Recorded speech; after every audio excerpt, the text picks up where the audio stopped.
The carriage in which they traveled was spacious enough to accommodate 6 adults in relative luxury, and both Frian and Dimir had spent the first few minutes of their ride listening to Countess Wagner showcase its features.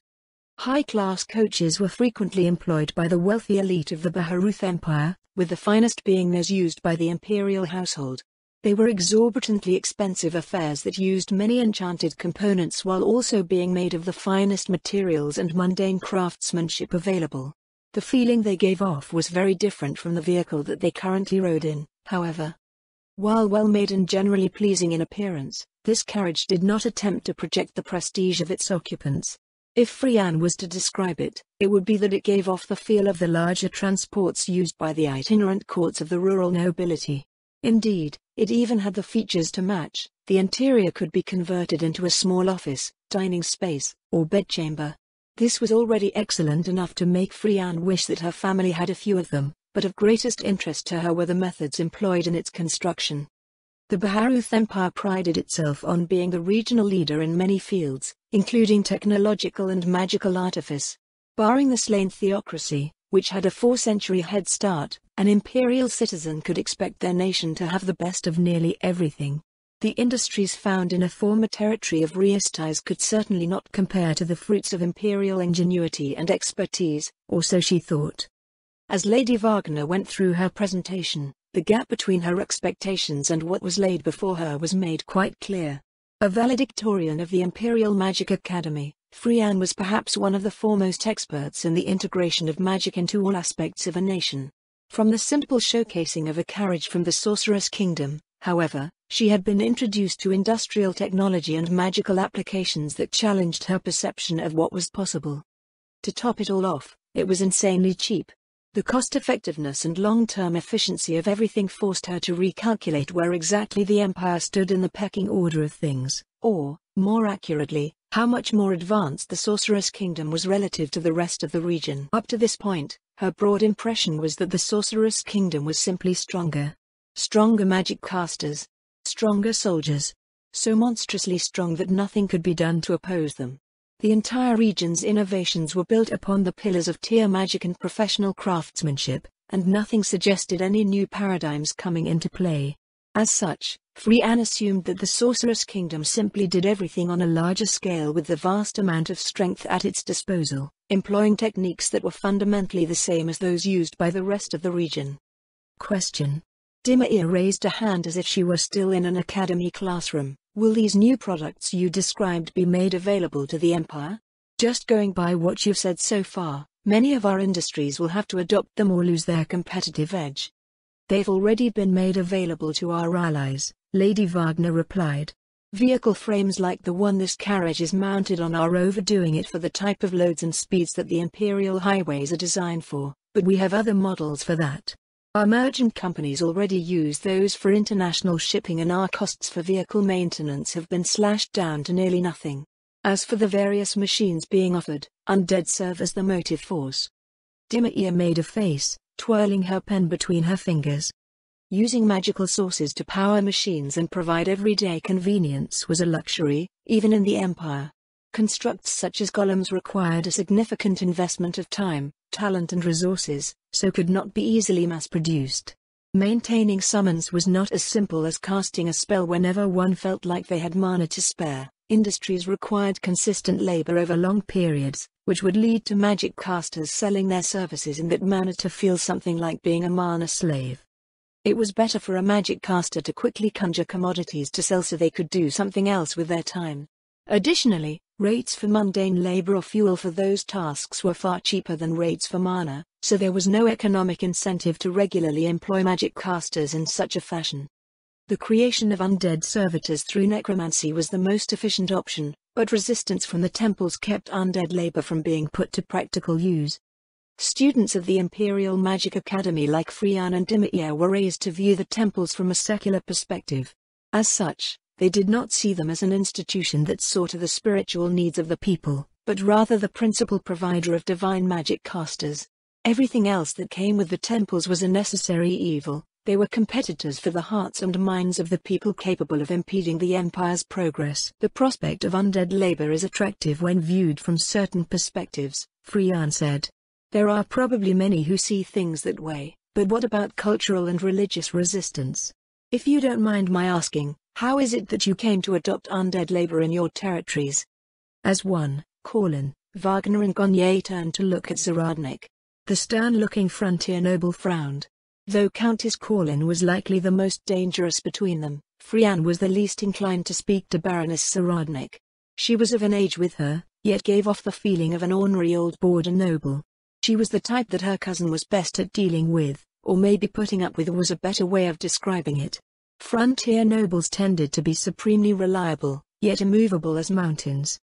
Labor shortage, Lady Zaradnik said. And brusque. It was as if the two words explained everything. Well, perhaps they did, which was what was annoying about frontier nobles.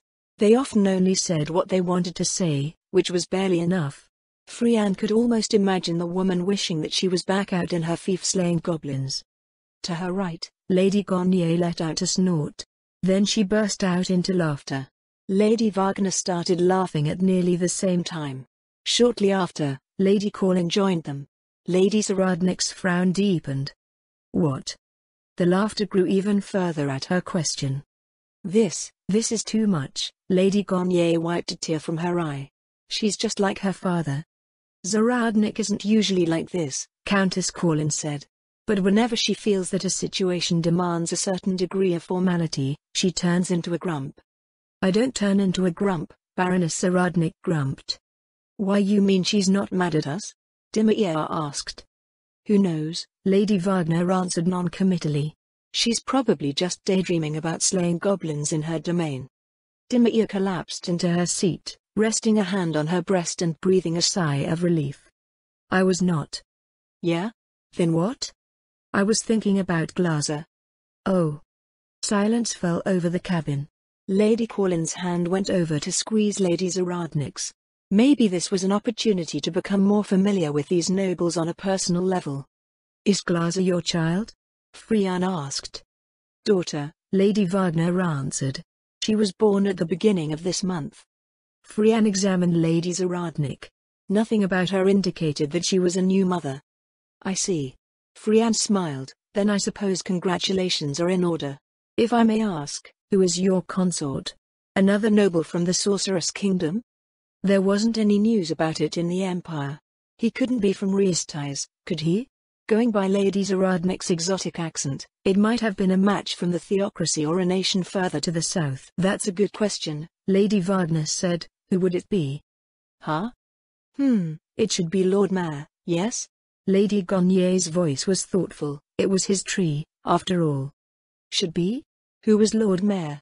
And was he so well endowed that they referred to it as a tree? Dimitir's pen scratched away. You're giving Lady Frianne strange ideas, Lady Zaradnik said. It was indeed his tree, but there are plenty of other trees that it could have happened with. I think Lord Mayor is very sweet, Lady Gonye said. He'll make a fine father. He's 77, Lady Zaradnik's voice was flat. Frianne turned her gaze out the window. She knew that relations between aristocrats could become strange and complicated, especially with the wealthy and the powerful, but this was far beyond her. The Sorceress Kingdom was truly more advanced than the Empire on many different levels. As she watched the scenery roll by, a distinct change drew a furrow over Frianne's brow. We just crossed into a third-class district, she said. Are we going in the right direction? Wagner wanted to get breakfast from a certain place, Lady Corlin told her. We'll be on our way to today's destination after that. There were a few establishments in third-class districts that were known for their fare, and Frianne had a number of acquaintances that favored them. They had more of a local reputation, however, only city dwellers would frequent them without someone first making a specific recommendation. They continued onwards and the scenery grew more dreary and ubiquitous. Rows of drab housing went by and a sense of nervous worry crept into her awareness. How far are we headed? Frianne asked. The southern fourth-class district, Lady Wagner answered. Dimitir shifted beside her with an uncomfortable look outside. Are you sure? That's the...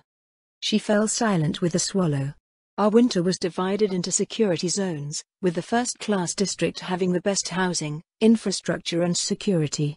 Within it was the Imperial Palace, most of the government buildings, including the Imperial Magic Academy, and the residences of the Empire's elite. The second-class districts contained the temples, central markets, artistic venues and the upper-class housing of many well-to-do regular citizens.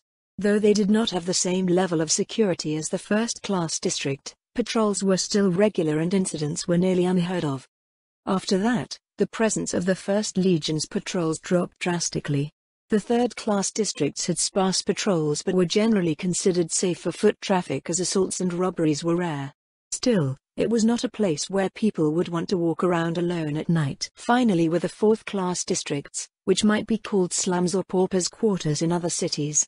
The First Legion's presence was non-existent save for when major incidents occurred, usually after major incidents occurred. Any security beyond that was hired muscle for private interests, most of which would not be considered reputable by Frian's measures. Furthermore, as the wind blew from north to south in the region, the lowest value sections of any city in the Empire were the southern ones.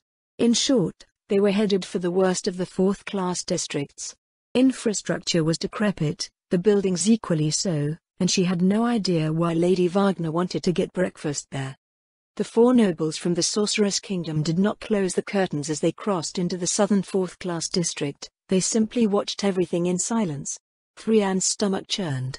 Rationally speaking, it was nothing she should be ashamed about. The destitute existed in every nation and this scenery must have been much worse in similar sections of foreign cities.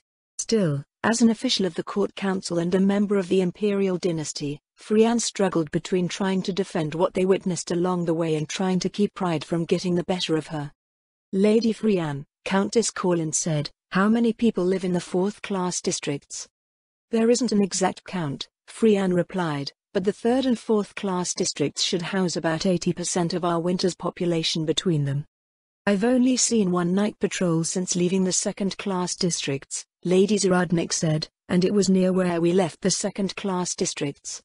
It may have just been bad timing. Aside from that, the disposition of the First Legion should be as you've seen it." "I see." Lady Zaradnik did not look away from her window. "A legion is 10,000 soldiers. Our winter has roughly 100,000 citizens. The First Legion is housed at the Imperial Army headquarters in the first-class district, so that means that you have 10,000 of the Empire's best soldiers providing security for your 10,000 most important citizens. The other 80,000 are mostly left to fend for themselves." "That's..." She should have dragged Lord Anarch along. Military matters were not her speciality. Was the true purpose of their detour to take her out of her comfort zone? To test her reactions? Lady Zaradnik turned her gaze away from the surroundings and leveled it at them. Beside Frian, Dimir started to tremble as a tremendous amount of unseen pressure was brought to bear against them.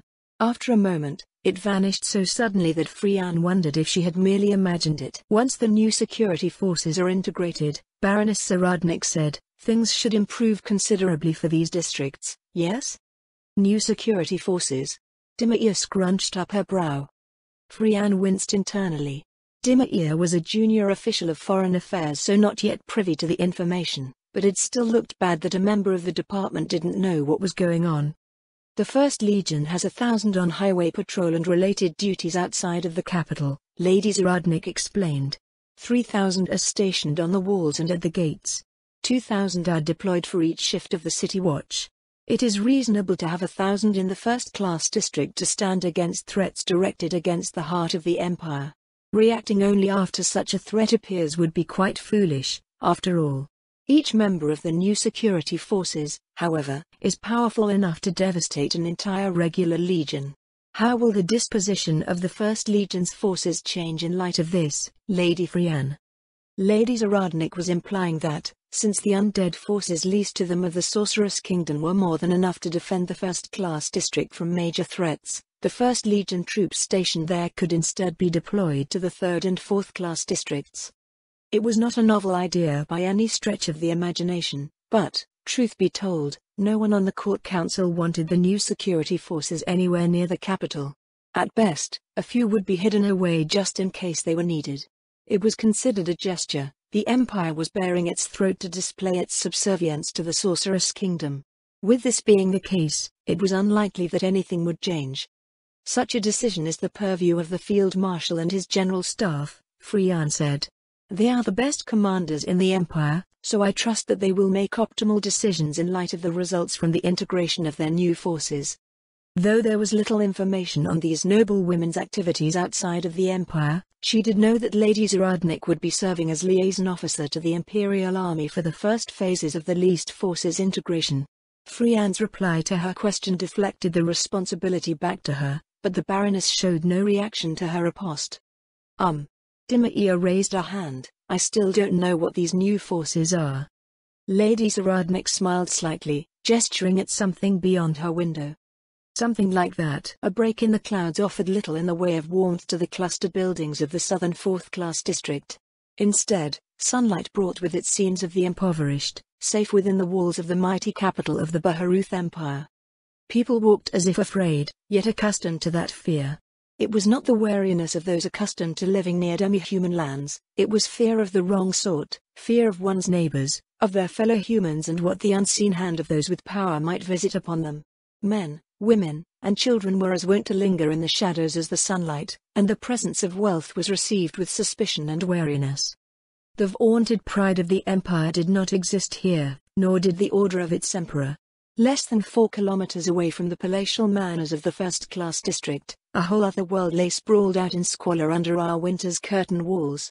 It was all Ludmilla could do to keep her expressionless mask affixed lest she reveal her disgust. So this is the Empire's meritocracy.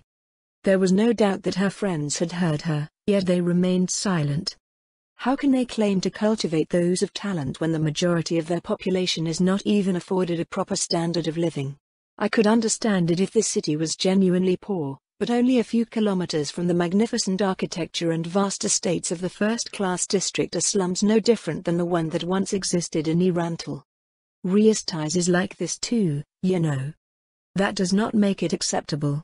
The amount of human potential being squandered is ludicrous. Their carriage slowed to a stop. Ludmilla placed her hand on the door handle. Across the cabin, Lady Friana and Miss Erix's eyebrows threatened to lift straight off of their faces. Lady Zaradnik, Lady Frian said. Surely you don't mean to go outside? The footman can. On the opposite side, Leanne opened her door and hopped out. Lady Frian's mouth fell open as Florine followed without a trace of hesitation. Ludmilla stepped out onto the broken cobblestone road, looking back at the 2 imperial nobles. Is there something we have to fear from citizens of the Empire? Has anyone ever told you that you're just as feisty as Clara when she gets mad? Leanne and Florine came around from the other side. The latter grinned, though her back was turned to the carriage. Ludmilla and Clara joined them as they crossed the street, following the aroma of freshly baked bread. They're not coming out. Ludmilla glanced over the shoulder just in time to see Miss Erix shut the carriage door. The 2 winter natives stared out at them through the windows with fearful looks. It seemed that this was as far as the absolute power of imperial authority went. A flicker of darkness caught Ludmilla's attention. She looked down to see that one of her shadow demons had returned. How is it? The shadow demon gave her a thumbs up. Ludmilla rolled her eyes. The area around them held next to nothing in the way of risks to their party. Keep an eye on those 2 back in the carriage.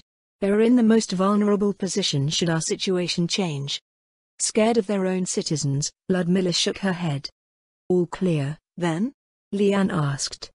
Nothing dangerous was identified, Ludmilla answered. So, unless there's someone stronger than a platinum rank rogue or ranger randomly waiting to assassinate us on our random visit, our security will have detected any threats. We didn't have any sketchy people following us on the way? No, Ludmilla said. Even the Empire didn't send anyone to make sure nothing happened to us out here. They're just hoping that we'll leave without incident. Clara frowned as she looked up and down the street, or maybe they just pretend that this part of the city doesn't exist. She wouldn't be surprised if it was the case. From their behavior regarding the Sorceress Kingdom to the attainted to the inequality inherent to their systems, it seemed that the Empire just looked the other way, hoping the problems that were either too large, too inconvenient, or considered beneath them would quietly vanish on their own, or at least leave them alone. Experiencing the greatest boom in its history, the heart of the Baharuth Empire was a place that drew in resources and talent from its furthest reaches and beyond. The old and unwanted was swept aside to make way for the new. The bright-eyed looks of those who lived in the other districts of the city remained fixed on the empire that they wanted to see. Those left behind in the shadows of progress and reform probably did not exist in their minds. They crossed onto a cleaned-up section of the street, where a brightly lit storefront awaited customers. A large sign hung overhead, with the words "Death Bread" carved onto its surface. On both sides of the sign, a stylized Death Knight held its sword arm high. Instead of a flambeau in its hand, there was a baguette. "I'm still not sure about this sign," Ludmilla said. "It's the best way," Leanne told her. "We're not trying to sneakily sell stuff to these people, everything is for the impact. They need to know where their goods are coming from and that we don't give a damn about the stupid rumors they come up with, and they shouldn't either. Cursed produce, my ass. Plus the mascot is cute," Florine added. Her three friends had pooled their efforts to open a Death Bread in every city in the Empire. The one in Angelfort, which they had visited as well, had few customers, but many of the people there were facing a similar financial situation as those who lived in the slums of Arwinter. Leanne held her greatest hopes for the shop in the imperial capital, as its impoverished patrons were the least likely to care about rumors and superstition involving the Sorcerer's Kingdom. The bread and pastries made at each Death Bread were just as good as a bakery in the second-class district. They were a fraction of the price, yet the shop was still profitable with sufficient clientele. Every part of the bakery's supply chain was cheaper to operate due to various factors stemming from the changes in the Sorcerer's Kingdom's industry and logistics. Once the business started to grow, there would only be one way to compete. As Miss Eriks had noted, using conventional methods to contend with the Sorcerer's Kingdom's industries was a hopeless cause. Simply sitting around hoping that the Empire's sentiment regarding undead labor and products derived from undead labor would shift on its own was foolish when there were plenty of opportunities to encourage change, so her friends had gone on the offense. The Empire would be gently pressured to adapt, and the Imperial administration would not dare intercede with tariffs or other measures to protect local industries. "Are you doing this in Riestais as well?" Ludmilla asked. "Nah," Leanne answered. "There's someone else trying to promote our exports there. No point in having overlapping efforts when there are other markets to take care of." A young shopkeeper stood up from where he was seated behind the counter at their approach. "We're here," Leanne said. You're Countess Wagner?" the shopkeeper asked. "I wasn't sure if that letter was some sort of joke." "Milady." "Not this time it wasn't," Leanne smiled. "I brought the whole gang with me, too." "The whole gang?" The man's gaze crossed over them. "Why you mean?" "Yep. Countess Corlin, Baroness Gonye, and Baroness Saradnik." He stared at them for a good dozen seconds, growing increasingly flustered. "It's an honor, is that what you're supposed to say? I mean, Relax," Leanne waved a hand. "We're just here to get breakfast. How are things going so far?" "Quiet, milady. We get a lot of curious looks from all sorts, but we're only selling a 20th of what we can make." "That's still something," Florine told him. "What about the leftovers? Did you contact the temples?" The man gazed down at the counter with a dissatisfied look. He absently clacked his tongs in hand. "They turned us down for, well, you've probably heard all the reasons already. At the end of the day, I have the security staff taking home plenty for their families. My wife and kids are eating well, too. It's funny how people get, the temples always talk about charity and such, but I guess it's only the charity that they approve of, just like healing magic." "That's a bit different," Leanne said. "Fees for divine magic go towards their operating costs. You're right about food, though. Then the order's about destroying food at the end of the day. I know it stinks, but keep at it. The temples are used to being the ones distributing alms. If you're seen as muscling in on their territory, they might lash out in some stupid way. We're walking a fine line here. Just because something someone does is dumb doesn't necessarily mean that everyone's safe from the results." "Yes, milady." It was an odd exchange, considering that Leanne was a follower of the Four. Then again, the faith of many only went as far as one needed temple services. She had a point, however, whether one acted out of ignorance, desperation, conceit, or sheer stupidity, the results often did not care for the circumstances that wrought them. The Empire was one of the greatest bastions of the faith of the Four, and the temples had a stranglehold on the people that they wouldn't so easily relinquish. If the business pushed its true agenda too hard, it would invite rash reactions and cause problems for everyone. His Majesty's royal court simply ignored the temples in the Sorceress Kingdom, and, going by the results, it appeared to be the best way to handle them. They returned to their carriage with breakfast, and the footman set up the dining table. After filing in silently, they shut the doors behind them. "Surprise," Leanne said. "We lived." "Are all nobles from the Sorceress Kingdom so brave?" Miss Eriks breathed. "That's right," Leanne nodded. "We're awesome." Leanne fished out a warm pretzel, twisting off a piece and popping it into her mouth. Their carriage went back up the way it came, and they settled down to enjoy their breakfast. "This is pretty good," Miss Eriks said as she worked on a fruit pastry, "but why did we go all this way for something we could have gotten back in the second-class districts?" "People won't trust you if you won't eat your own products," Leanne replied. Miss Eriks's chewing slowed down noticeably, then she swallowed. "Huh? That store sells food made from the Sorceress Kingdom's produce," Leanne explained. Behind her shaded glasses, Miss Eriks's hazel eyes started to tear up. She turned her head to look at Lady Frianne. "Prez." Lady Frianne stared down at the piece of half-eaten milk bread in her fingers. "Is something the matter?" Clara asked. I don't want to become a zombie," Miss Eriks bawled. "Too late," Leanne cackled. "You're one of us, now." "Ow!" Leanne snatched her hand away from the tines of Florine's fork. "It's just bread," Florine said. "Why do you think you'll become undead from eating bread?" "Because." Miss Eriks sniffed. "Because everyone says that. The temples don't deny it, either. We're gonna turn into zombies." "Nonsense," Leanne scoffed. "We eat the stuff we grow every day. Do any of us look undead to you?" "I swear, Leanne." Miss Eriks adjusted her glasses, closely inspecting each of them in turn. Recalling Lady Aura's observations, Ludmilla tried to look as human as possible. "I guess not." Leanne gave Miss Eriks a satisfied nod, then frowned. "Wait, why did you look at me twice?" "Since you intend on joining the Empire's diplomatic mission to the Sorceress Kingdom," Clara said, "what did you expect to eat while you were there?" Unable to come up with a reply, Miss Eriks reached out for another pastry. Lady Frianne, however, left her half-eaten portion of milk bread on the plate in front of her. "This tour's gonna be all weird if we don't get Frianne talking again." "We all agreed that Ludmilla should be doing most of the talking for this part, didn't we?" Yeah.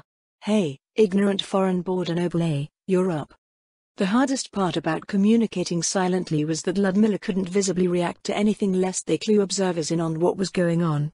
It was something which she suspected Leanne took full advantage of. Outside, the scenery of the second-class market district sped by, and they ascended the gentle incline to the first-class district. Their carriage was stopped briefly at the checkpoint into the core of Winter. A pair of Imperial Knights in the equipment of rogues passed on either side, followed by a mage who cast at least 3 spells. "Do all visitors receive this level of scrutiny?" Ludmilla asked. "Visitors do, yes," Lady Frianne answered. "I believe the size of this carriage draws attention, as well. The Knights of the First Legion are accustomed to filtering out the capital's traffic, so a vehicle with plenty of room will naturally be seen as a potential way to smuggle in illegal goods or undeclared items." "Has something like that happened recently?" "It happens infrequently. I can't recall any major incidents in the past year. For the most part, it's what you might already suspect. There are the odd articles that are identified as contraband, such as exotic plants and wildlife that some of the more eccentric nobles try to bring into their estates. Occasionally, magic items of questionable nature are confiscated. Of course, there are also the ongoing efforts of the attainted as they hopelessly try to regain a semblance of what they have lost." The checkpoint finally let them through and the wide spaces of the first-class district opened up before them.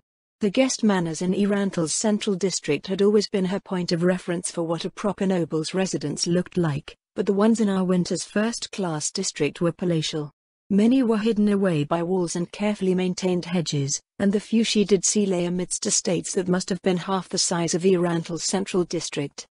"Oh, Ludmilla's really getting into it. She's the spitting image of a slack-jawed country yokel now. If Ludmilla stabs you one of these days, Leanne, you only have yourself to blame." "Many of these manors don't appear lived in," Ludmilla said. "Are they city residences for major nobles with distant territories?" "Some of them are," Lady Frianne nodded. The smaller ones are residences for high-ranking officers in the Imperial Army and certain affluent private citizens. There are also senior officials from government ministries who travel frequently and members of foreign diplomatic missions. As for the rest, they are formally properties of the attainted. The attainted, again. Maybe it was because of the specific circumstances of Ludmilla and her friends, but the fallen nobility of Baharuth seemed to always drift into her awareness.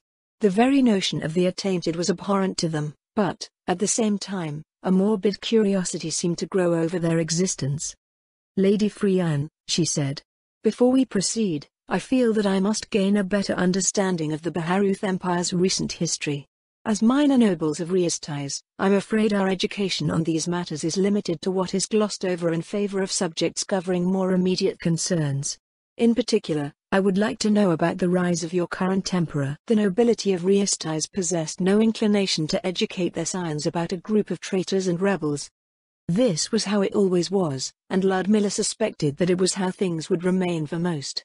Merchant houses like Corlin, Gonye and Wagner were more well-informed, but their knowledge tended to revolve around the practical matters that merchants tended to focus on.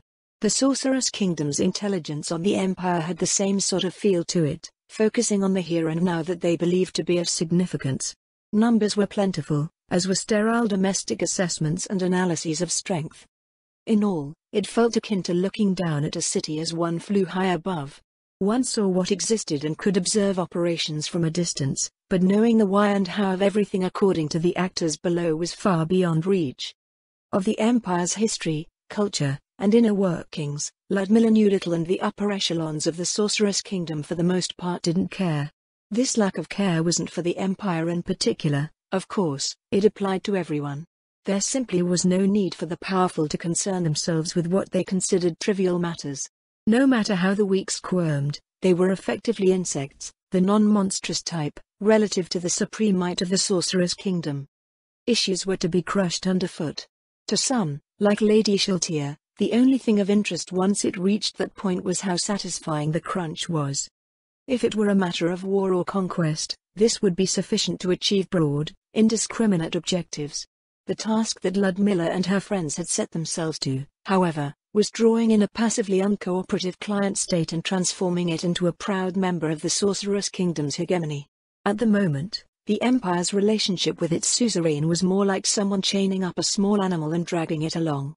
This could be felt whenever they interacted with officials from the Empire who were aware of their identity. Hesitation, uncertainty and fear shadowed their words and actions.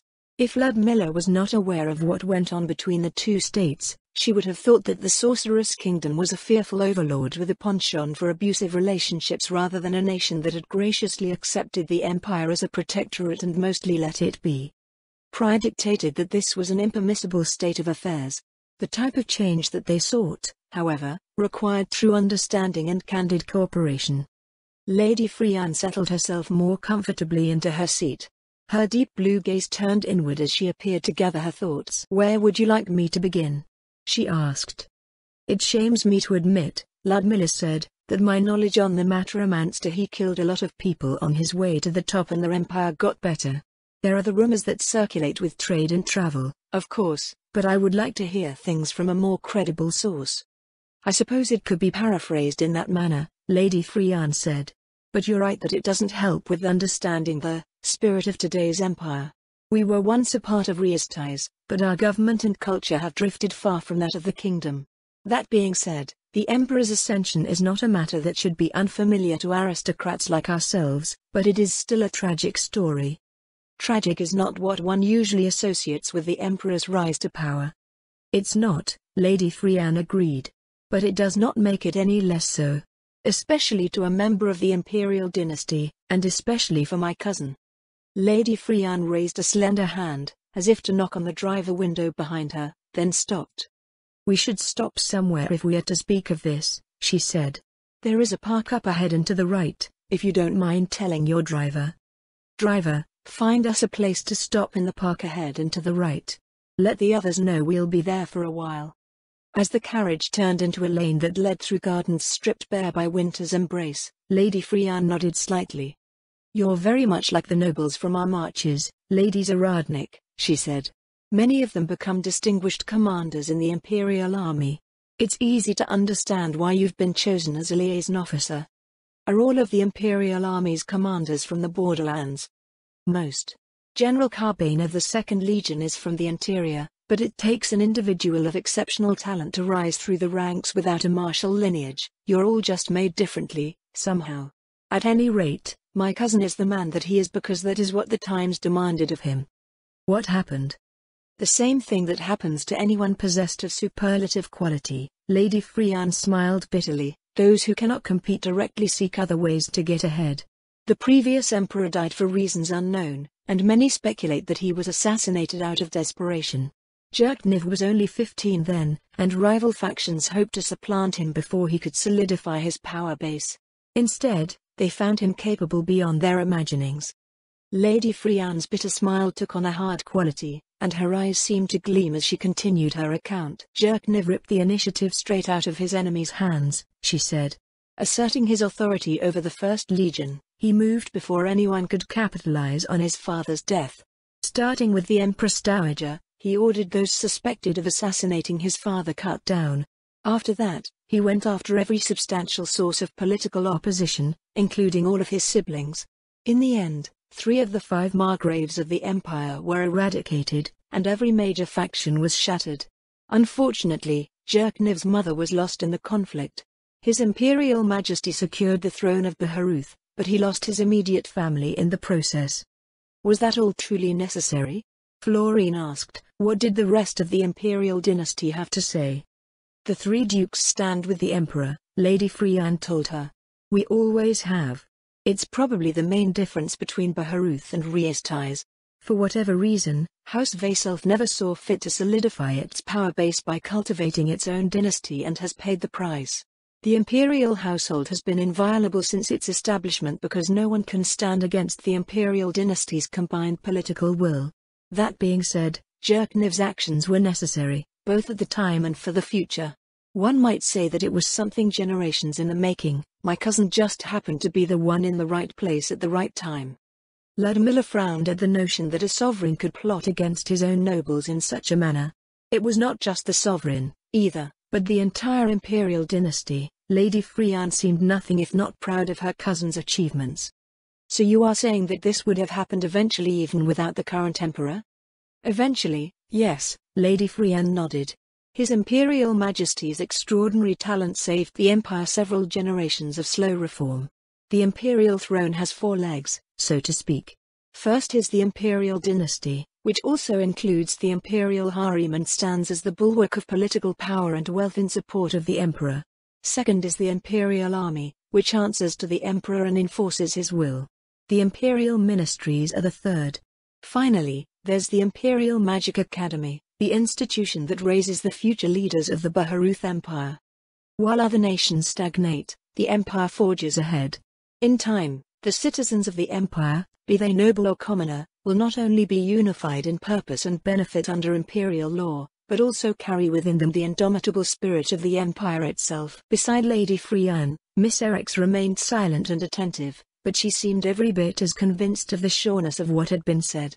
The establishment that these 2 noble women believed in was not the aristocracy, but that of imperial power.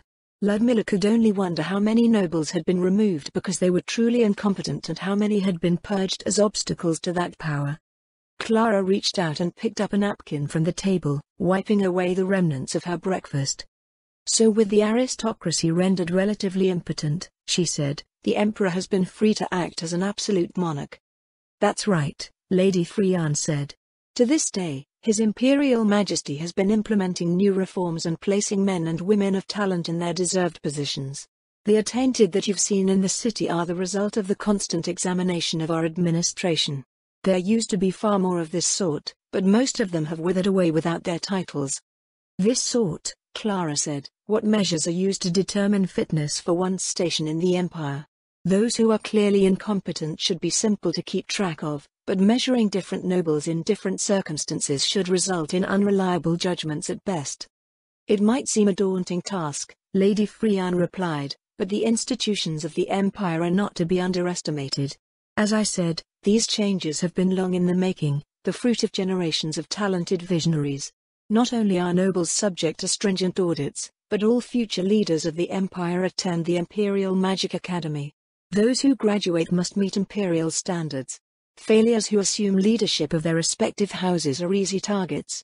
With the abundance of titles held by the emperor, those of talent who distinguish themselves can enter the ranks of an aristocratic establishment tailored for the empire's needs.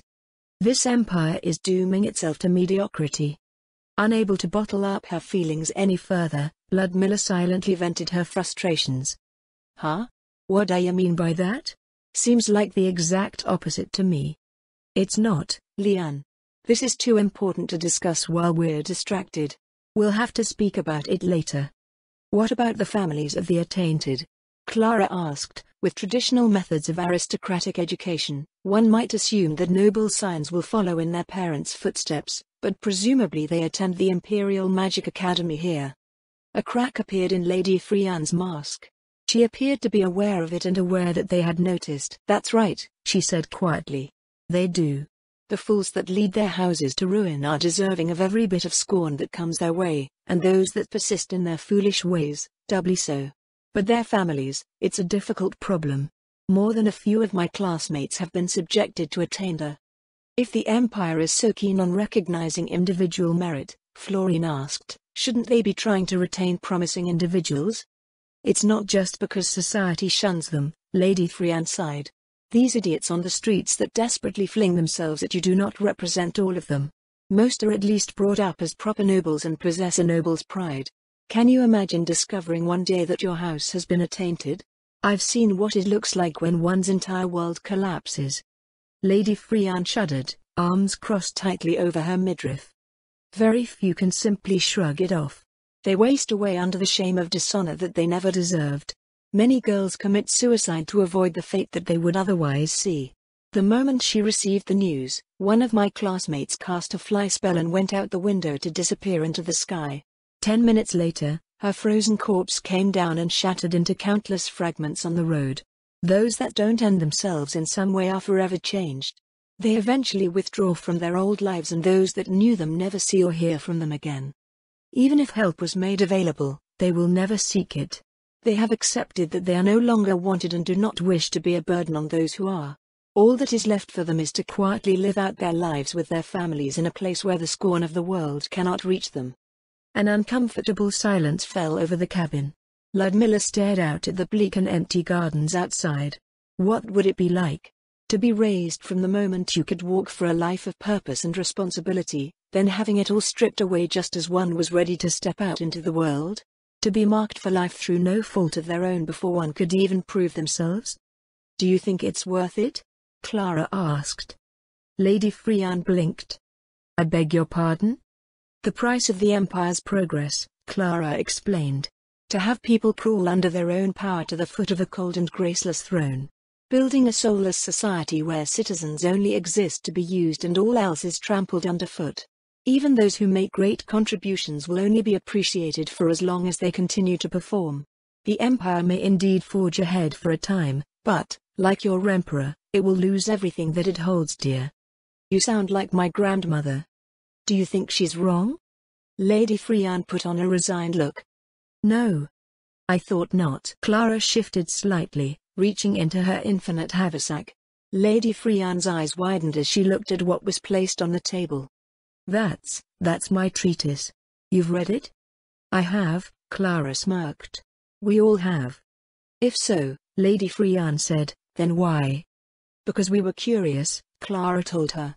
There's no denying that you've heavily invested yourself in this work, but your conduct thus far made us wonder if they were simply pretty words written to dazzle the impressionable. We have no interest in entertaining the facade that the Empire presents in an effort to impress or placate us. No one here can be fooled by such things. Substance is what we seek, so it would be best if you keep this in mind to avoid any more time-consuming cross-examinations. Lady Freyan stared at the first volume of Fundamental Principles of Magocratic Governance before nodding quietly. Clara rested her hand upon the weighty tome. And, she said, if you need help, you can always check with us to see if anything can be done. Then you believe that my work holds real, practical value? Lady Freyan asked. It is written with imperial interests in mind, Clara answered as she idly tapped the cover. but I believe that many of the ideas presented are sound. Of greatest importance is the notion that proper cultural development is crucial to the health of an advanced state and its citizens. I see, my grandmother advised me to pay special attention to those aspects, but it always feels like those who read it focus on the technical applications instead. Judging by what I've seen of the Empire, Clara said, you have an uphill battle ahead of you. But don't lose heart, you at least have some supporters in the Sorceress Kingdom. Thank why. Another tome landed on the table with a thump. Sign, please, Leanne said.